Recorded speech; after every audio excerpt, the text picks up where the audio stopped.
My name is Dr. Sarah Dennis. I'm an adjunct professor of education at UIC. Thank you for naming the second Monday in October Indigenous Peoples Day. Research shows that having a positive racial identity is associated with more positive academic outcomes and attitudes. This holiday's name, as well as the accompanying curriculum, will teach the truth versus the myths of manifest destiny and doctrine of discovery taught when I attended CPS in the 1980s. Some of the 5,700 signers of the petition supporting Indigenous Peoples Day included Italian Americans who said funny things like, "Can I sign it twice since I'm Italian?" Or, "Did you know that in Italy they don't recognize Columbus at all?" We want to reiterate that this effort is in no way anti-Italian or meant to bring any ill will towards our Italian sisters and brothers who we know were wrongly discriminated against in previous decades.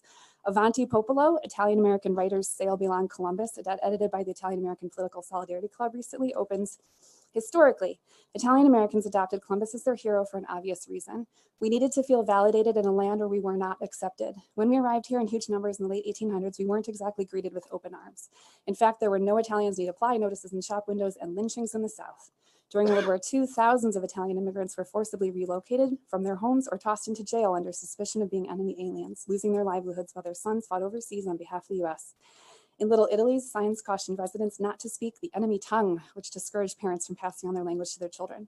We are all sorry that this was part of this country's racist history, and this must also be taught in schools. However, in 2017, over 50 Italian-American scholars of Italian-American history and language requested the repeal of the federal status of Columbus Day. Congress has never decreed Columbus Day as an official day for Italian-Americans, and it was not even made a federal holiday until 1968. Only 23 states observe Columbus Day as a paid holiday. Many Italian Americans oppose Columbus Day.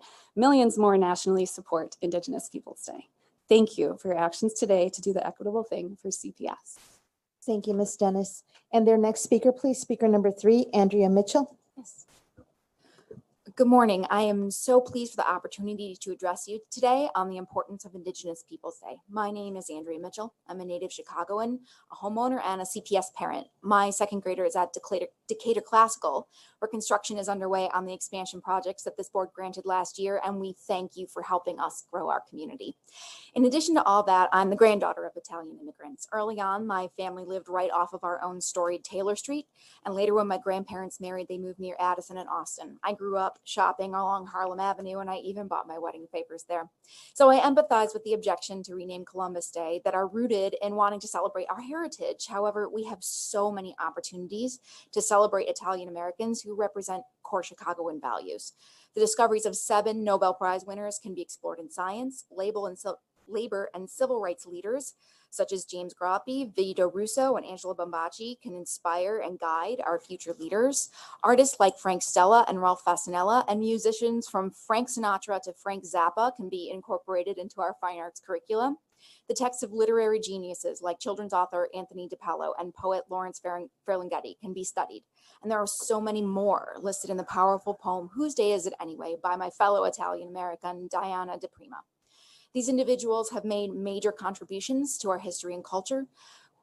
And key here is that they've done it without the erasure and decimation of the history and culture of others. So please, I ask you to consider how we might balance this opportunity with that for justice, reform, and progress in renaming Columbus Day as Indigenous Peoples Day in Chicago public schools. Thank you so much. Thank you, Ms. Mitchell.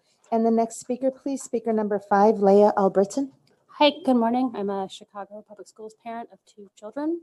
I would like to invite us to acknowledge and pay respect to the traditional customs of custodians of the land that we are meeting today.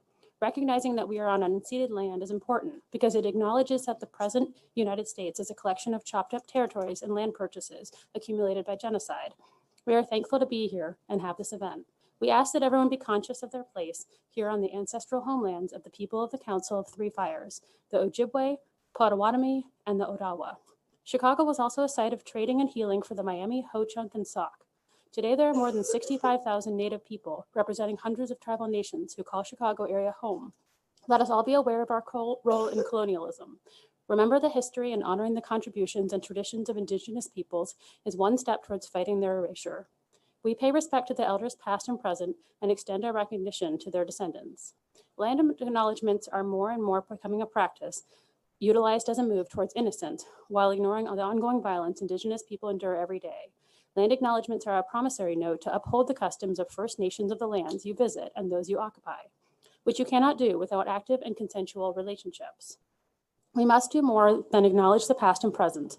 but understand the ways in which colonial forces continue to overpower Indigenous peoples.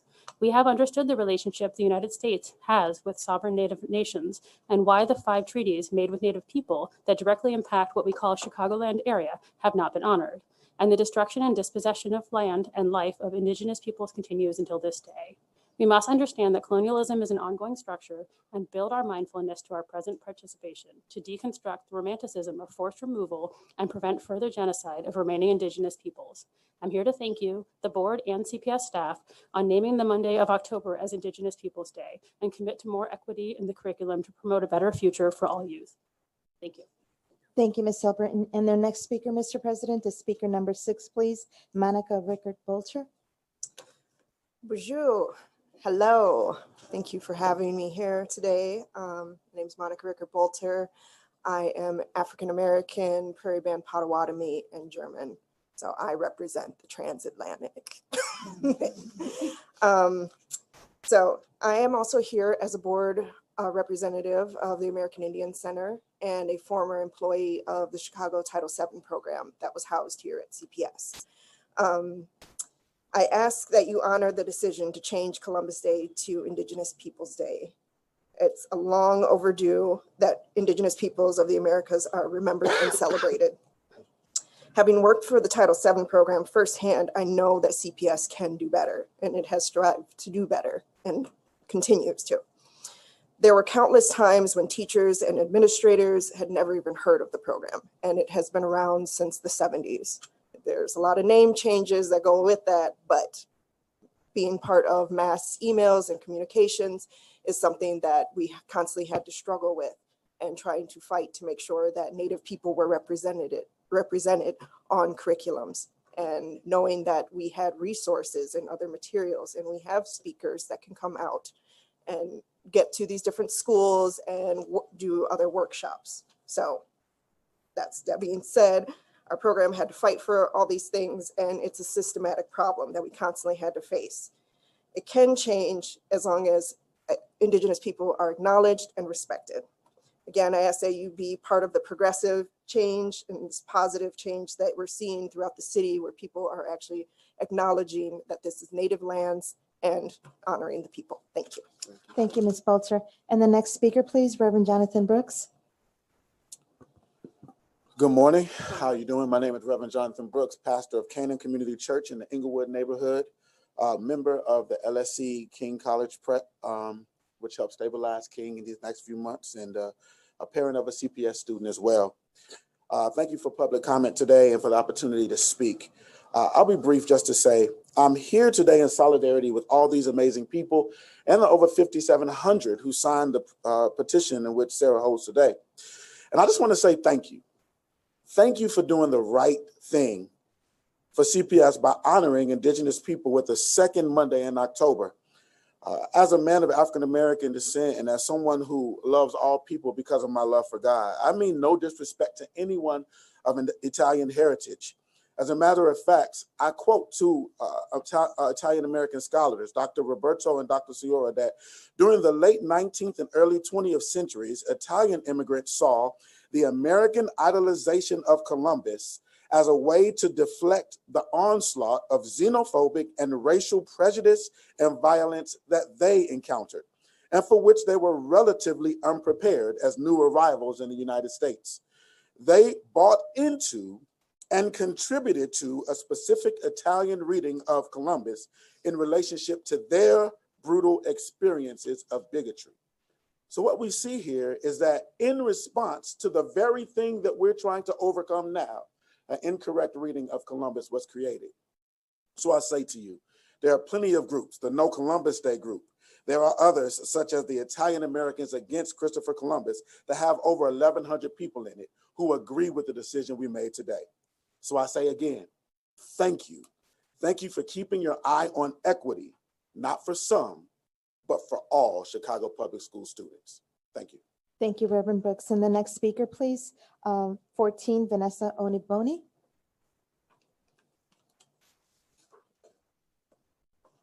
I am a parent of an 8-year-old and a 5-year-old, and I'm worried. We don't have much time to stop the destruction of this planet from getting out of control. If we continue to celebrate the lives of those who represent genocide, supremacy, and the destruction of nature, then our time is completely out. But we can change this. These narratives can be changed, but not without you. To celebrate Indigenous peoples and their knowledge is not only a first step towards accountability and their sovereignty, but also the only way out of this inferno we have created. It is a very small step, and there is much more work to do. But if we cannot change this small negative narrative, then what hope is left? To eliminate Columbus Day and to celebrate only Indigenous Peoples Day in all CPS is precisely that small step that can make a big difference, and we desperately need that. But we just can't celebrate both. We can't celebrate the murderers and the survivors. Those narratives confuse our children. We need children that are experts at caring, who can take radical actions out of love. If our children learn to celebrate the people who represent the damage, those who forcibly remove and kill Indigenous land and water protectors to destroy nature for profit, I'm afraid the change won't happen. It all starts with the power of a story, and you can change that story. You can make that urgent change so that our children are able to follow the lead of those who really know how to take care of this land in the right way. So I want to thank you, because I trust that you won't send the message to our children that there is no hope.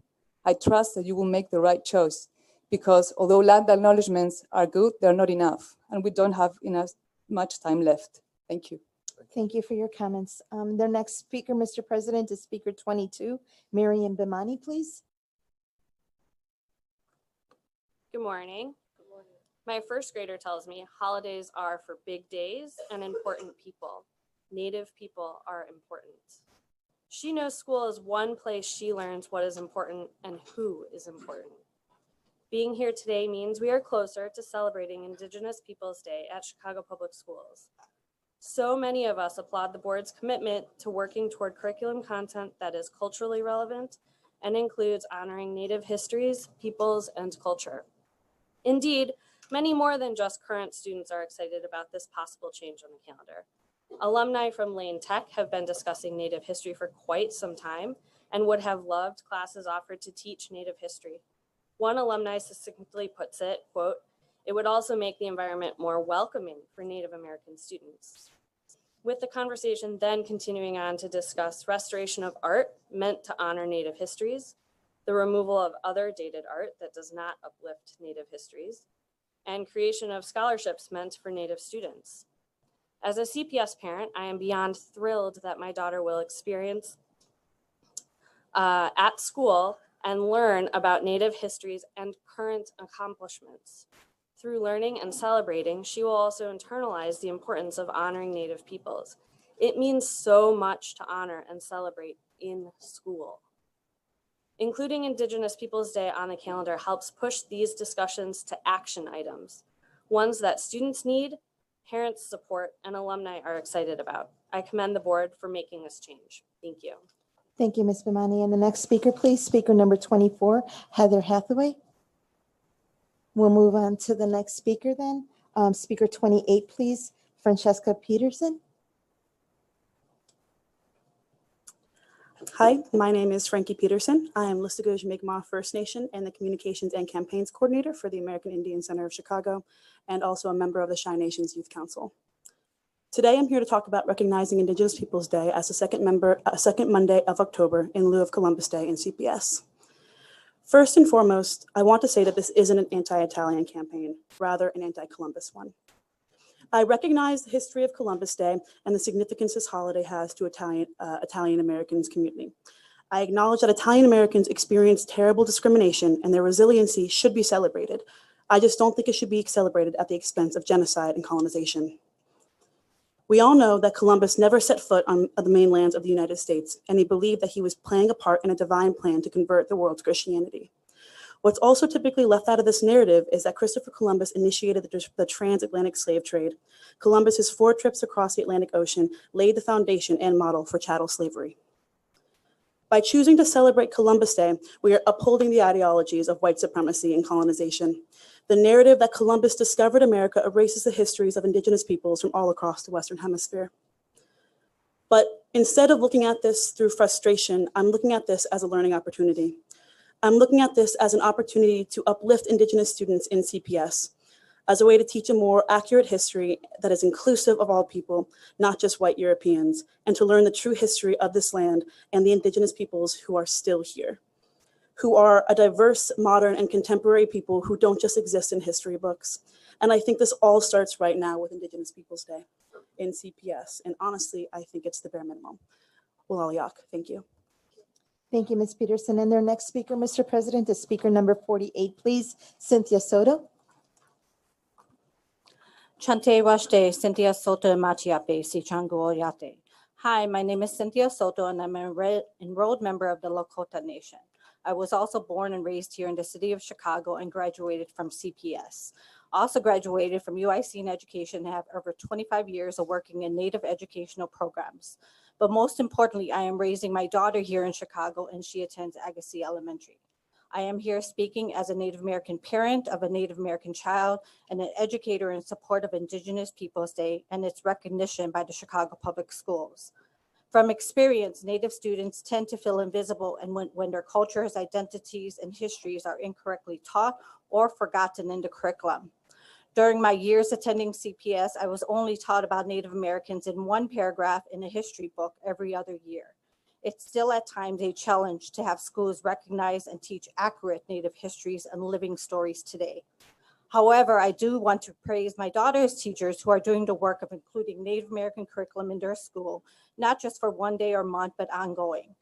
Particularly after school one day in October, my daughter told me that the teachers and classmates all talked about Indigenous Peoples Day. They talked about some of the history, but also about Native Americans today and in Chicago. I asked her, how did that make her feel? She replied, I felt proud. This is a result of educators understanding the importance of recognizing the beauty of Indigenous peoples instead of celebrating a murderer.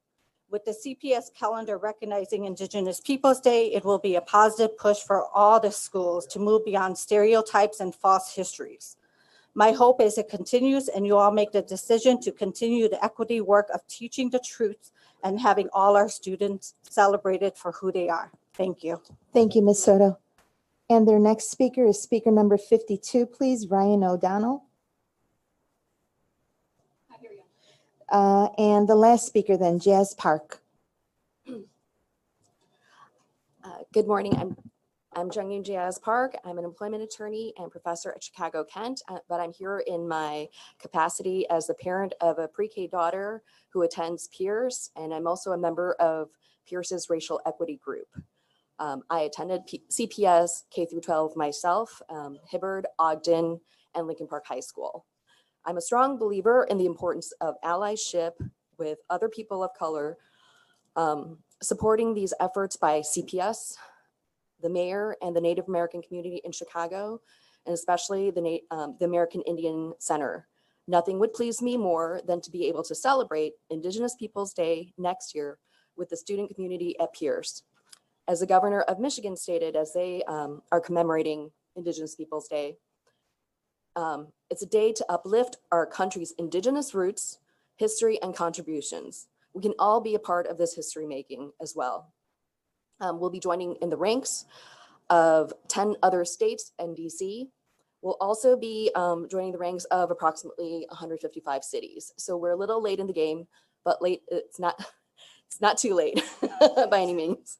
So to highlight, I'm just gonna share some other big cities, Berkeley, or noteworthy cities, Burbank, Santa Cruz, Boulder, Evanston, Oak Park, Davenport, Iowa, Wichita, Kansas, Amherst, Massachusetts, Cambridge, Massachusetts, Ann Arbor, Michigan, East Lansing, Michigan, Minneapolis, Minnesota, St. Paul, Minnesota. I would very much like to see Chicago right there with this list. Thank you. Thank you, Ms. Park. And that concludes their speakers, Mr. President. I'll continue with